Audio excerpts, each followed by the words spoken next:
नाजो अंदाज से कहते हैं कि जीना होगा, जहर भी देते हैं तो कहते हैं पीना होगा। जब मैं पीता हूँ तो कहते हैं मरता ही नहीं, और जब मैं मरता हूँ तो कहते हैं कि जीना होगा।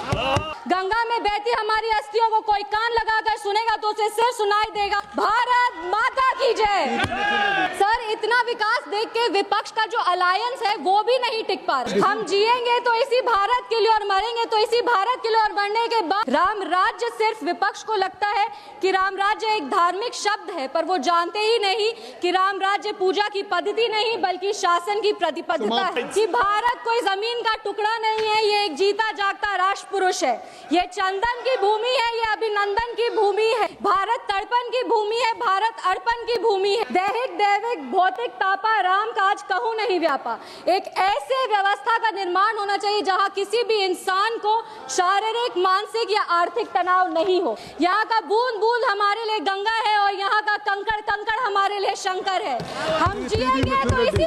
बिहार में जो हाल इनका हुआ है, कांग्रेस पार्टी को कुछ साल बाद लालटेन लेकर के बिहार में खोजना पड़ेगा। जिनके समय में टैक्स कलेक्शन सबसे लोएस्ट था और टेररिस्ट अटैक्स अपने चरम पर था, वो टैक्स टेररिज्म के बारे में बात करते हैं। दुख की बात यह है कि इतने विकास के बाद भी ये अपने तुष्टीकरण और गंदी राजनीति के वजह से नाम की राजनीति करते हैं, जिसमें प्रभु श्री राम का नाम लेते ही विचलित हो जाते हैं। इंफ्रास्ट्रक्चर के लिए मुंबई के लिए फंड दिया जाए। अध्यक्ष रेलवे के लिए आपने यानी कोकण रेलवे एक 6 मिनट का टाइम था, 6 मिनट की जगह पे 13 मिनट का टाइम मिला। सर इधर टाइम कटेगा, सर इधर टाइम मिलना चाहिए एक्स्ट्रा। सामू जी, धन्यवाद सभापति महोदय। आपने वित्तीय वर्ष 2026-27 के फाइनेंस बिल पर हो रही महत्वपूर्ण चर्चा में भाग लेने का अवसर दिया। हम अपनी पार्टी लोक जनशक्ति पार्टी, अपने नेता राष्ट्रीय अध्यक्ष श्री चिराग पासवान जी और समस्तीपुर की देवतुल्य जनता की ओर से इस वित्त विधेयक का समर्थन करते हैं। महोदय, एक बेहद सुखद और पवित्र संयोग है कि आज देश भर में नवरात्र का पावन पर्व मनाया जा रहा है, जिसमें हम माँ दुर्गा के 9 रूपों की आराधना करते हैं। और नारी शक्ति, ये सदन गवाह है कि नारी शक्ति का जो स्वर्णिम कालखंड है वो अभी हमारे देश में चल रहा है, जहां एक और सर्वोच्च संवैधानिक पद पर एक महिला विराजमान है जो इस देश की दिशा और दशा तय कर रही है, वहीं दूसरी ओर हमारी माननीय वित्त मंत्री निर्मला सीतारमण जी अपनी नीतियों से इस देश की नीयत को तय कर रही है।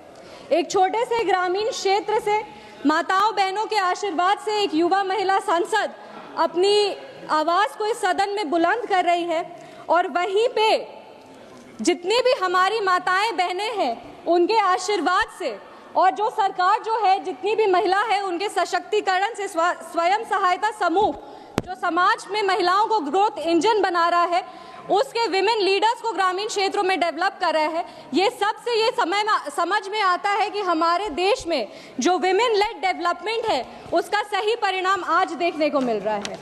आचार्य चाणक्य ने अर्थशास्त्र में एक श्लोक लिखा था, प्रजा सुखे सुखम राज्य प्रजा नाम तु हिते हितम, आत्म प्रियम हितम राज्य प्रजा नाम तु हितम प्रियम।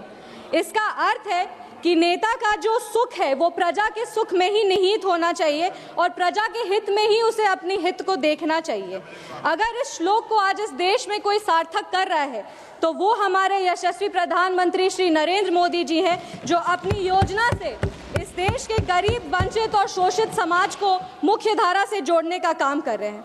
आचार्य चाणक्य ने राजधर्म की बात की थी, और राजधर्म का असली अर्थ है सबका साथ, सबका विकास, सबका विश्वास और सबका प्रयास। और इसी विचारधारा के साथ पिछले 11 वर्षों से हमारी सरकार काम कर रही है। ये साल का बजट और ये वित्त विधेयक सिर्फ कुछ आंकड़े नहीं है या पन्नों का दस्तावेज नहीं है, ये एक आईना है जिसमें हमें एक विकसित भारत, सशक्त भारत और समृद्ध भारत दिखता है।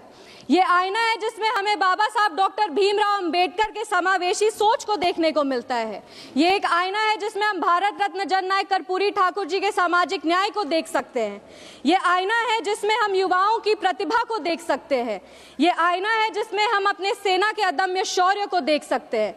ये आईना है जिसमें हम सरकार की प्रतिबद्धता को देख सकते हैं, जो इतने जियोपॉलिटिकल तनाव के बावजूद भी हमारे देश की जो अर्थव्यवस्था है वो आज फास्टेस्ट ग्रोइंग इकोनॉमी है और अर्थव्यवस्था इतने टर्मोइल सिचुएशन में भी मजबूत है।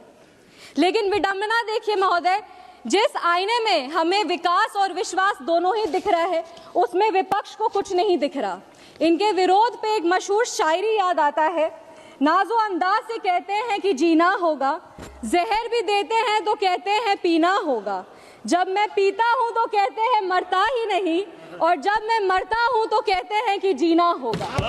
ये विपक्ष जो है अपने नाजो अंदाज में रोज झूठ, फरेब और अफवाह का जहर इस देश को पिलाने का प्रयास करती है, पर ये जानते ही नहीं है कि देश इनके नकारात्मक राजनीति को बहुत साल पहले ही इनकार कर दिया है। इस शेर में विपक्ष का पूरा सियासी चरित्र देखने को मिलता है। यहाँ पे बड़ी बड़ी संस्थानें हैं, IMF है, OECD है, जो भारत की ओर उम्मीद से देखती है और भारत को एक ब्राइट स्पॉट मानती है, पर हमारे विपक्ष के कुछ विद्वान हैं जिनको इस पूरे विकास में कुछ दिखता ही नहीं और वो हमेशा कहते हैं कि India is a dead economy. मजाक की बात तो ये है सर कि जो खुद इलेक्टोरली डेड हो गए हैं, अब बार बार विपक्ष की बात कर रहे हैं, पूरा विपक्ष तो खाली पड़ा है। अर्थव्यवस्था को क्या डेड कहेंगे? आप इस देश को जब डेड इकोनॉमी कहते हैं तो आप हमारे प्रधानमंत्री का अपमान नहीं करते, आप अपमान करते हैं उस किसान का जो रिकॉर्ड 350 मिलियन टन अनाज उगा रहा है। आप अपमान करते हैं उस श्रमिक का जो आज संसद भवन से लेकर राम मंदिर तक का निर्माण कर रहा है। आप अपमान करते हैं उस वैज्ञानिक का जो चंद्रयान को शिव शक्ति पॉइंट तक पहुंचाया है। आप अपमान करते हैं उस स्टार्टअप फाउंडर का जो दुनिया भर में भारत की डंका बजा रहा है। और हम गर्व से कहते हैं कि under the decisive leadership of our honourable prime minister Shri Narendra Modi ji, हम फ्रजाइल 5 इकोनॉमी से टॉप 5 इकोनॉमीज में आ चुके हैं। और ये सिर्फ और सिर्फ इसीलिए संभव हो पाया क्योंकि हमारी नीतियां जो है वो बोल्ड रिफॉर्म्स पर आधारित है, रोबस्ट इंफ्रास्ट्रक्चर पर आधारित है। इसी विकास का प्रमाण है कि हमारा बिहार भी आज आगे बढ़ रहा है। पिछले 11 वर्षों में बिहार में विकास परियोजनाओं के लिए लगभग 14.5 लाख करोड़ रुपए से अधिक की सहायता राशि प्रदान की गई है। यूपीए के कार्यकाल में मात्र 2.5 लाख करोड़ रुपए जो थे 10 साल में मिले थे। ये दिखाता है कि बिहार और बिहारियां कभी इनकी प्राथमिकता थे ही नहीं, वो हमेशा बिहारियों को अपने वोट के लिए इस्तेमाल करते थे। विपक्ष के साथ ही हमेशा एक नए शब्द का जो है उपयोग करते हैं, कहते हैं टैक्स टेररिज्म। और सबसे मजाक की बात यह है कि जिनके समय में टैक्स कलेक्शन सबसे लोएस्ट था और टेररिस्ट अटैक्स अपने चरम पर था, वो टैक्स टेररिज्म के बारे में बात करते हैं। 2012 में सुप्रीम कोर्ट के जजमेंट को पलट करके रेट्रोस्पेक्टिव टैक्सेशन लाना असली टैक्स टेररिज्म था और इसके बारे में ये कुछ चर्चा ही नहीं करना चाहते। अब हम आते हैं इनके टैक्स सिस्टम की नीतियों पे। 1970-71 में 11 टैक्स स्लैब थे, जब 2 लाख से ऊपर की आय पर टैक्स लगभग 85% थे और 10% का सरचार्ज था, यानी 100 रुपए कमाने वाला मात्र 6.5 रुपए बचाता था। आज जो टैक्स फ्री इनकम है उसका लिमिट बढ़ा करके 12 लाख रुपए कर दिया गया, जो यूपीए के कार्यकाल से 6 गुना ज्यादा है। 2013-14 में टैक्स फ्री इनकम मात्र 16,667 रुपए थे और 2025 में ये 1 लाख रुपए प्रति माह हो गए हैं।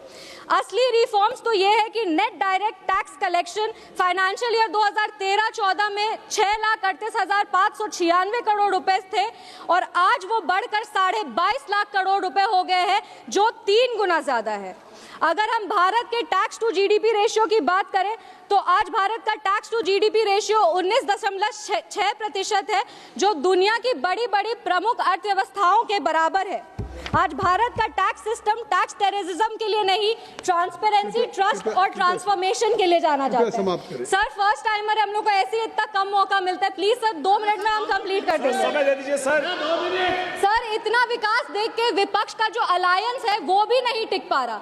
बंगाल में तो विकास इतना, हमारी सरकार विकास कर दी गई है कि अलायंस को समझ में नहीं आ रहा करे तो करे क्या। बंगाल में इनका क्या हाश हो रहा वो तो हम लोग देखें। और बिहार में जो हाल है बिहार में जो हाल इनका हुआ है, कांग्रेस पार्टी को कुछ साल बाद लालटेन लेकर के बिहार में खोजना पड़ेगा। महोदय, ये विधेयक ग्रामीण उद्यमिता का भी एक नया सवेरा लेकर आया है। 2013-14 में कृषि का बजट मात्र 27,663 करोड़ रुपए थे। आज वो 5 गुना बढ़कर 1,40,528 करोड़ रुपए हो गए हैं। पर दुख की बात यह है कि इतने विकास के बाद भी ये अपने तुष्टीकरण और गंदी राजनीति के वजह से नाम की राजनीति करते हैं, जिसमें प्रभु श्री राम का नाम लेते ही विचलित हो जाते हैं। सर 2 मिनट में हम वाइंड अप कर रहे हैं। थोड़ा समय और। हमारी सरकार जिस लगन, जिस सेवा भाव और जिस दृढ़ निश्चय से काम करती है, उसे हम राम राज्य कहते हैं। राम राज्य सिर्फ विपक्ष को लगता है कि राम राज्य एक धार्मिक शब्द है, पर वो जानते ही नहीं कि राम राज्य पूजा की पद्धति नहीं बल्कि शासन की प्रतिबद्धता है। राम राज्य का अर्थ है समाज के अंतिम व्यक्ति का उदय होना। सर 1 मिनट, समाज के अंतिम व्यक्ति का उदय होना। सर आप बार बार मेरा, अभी हम बस 2 मिनट में इसको समाप्त कर रहे हैं। ये गोस्वामी तुलसीदास जी ने राम राज्य की परिभाषा दी थी, दैहिक दैविक भौतिक तापा राम काज कहूं नहीं व्यापा। एक ऐसे व्यवस्था का निर्माण होना चाहिए जहां किसी भी इंसान को शारीरिक, मानसिक या आर्थिक तनाव नहीं हो। ये विधेयक प्रमाण है कि हमारी सरकार नेक्स्ट इलेक्शन के लिए नहीं, नेक्स्ट जनरेशन के लिए काम करती है। इस नेक्स्ट जनरेशन को प्रोत्साहित करने के लिए अंत में हम अटल बिहारी वाजपेयी जी की एक कविता पढ़ना चाहेंगे और अपने वाणी को विराम देना चाहेंगे। अटल बिहारी वाजपेयी जी ने कहा था कि भारत कोई जमीन का टुकड़ा नहीं है, ये एक जीता जागता राष्ट्र पुरुष है। ये चंदन की भूमि है, ये अभिनंदन की भूमि है। भारत तड़पन की भूमि है, भारत अर्पण की भूमि है। यहाँ का बूंद बूंद हमारे लिए गंगा है और यहाँ का कंकड़ कंकड़ हमारे लिए शंकर है। हम जिएंगे तो इसी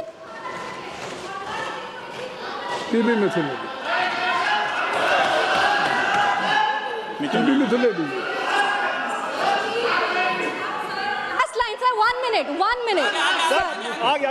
हम जिएंगे तो इसी भारत के लिए और मरेंगे तो इसी भारत के लिए, और मरने के बाद गंगा में बहती हमारी अस्थियों को कोई कान लगाकर सुनेगा तो उसे सिर सुनाई देगा। भारत माता की जय। बहुत बहुत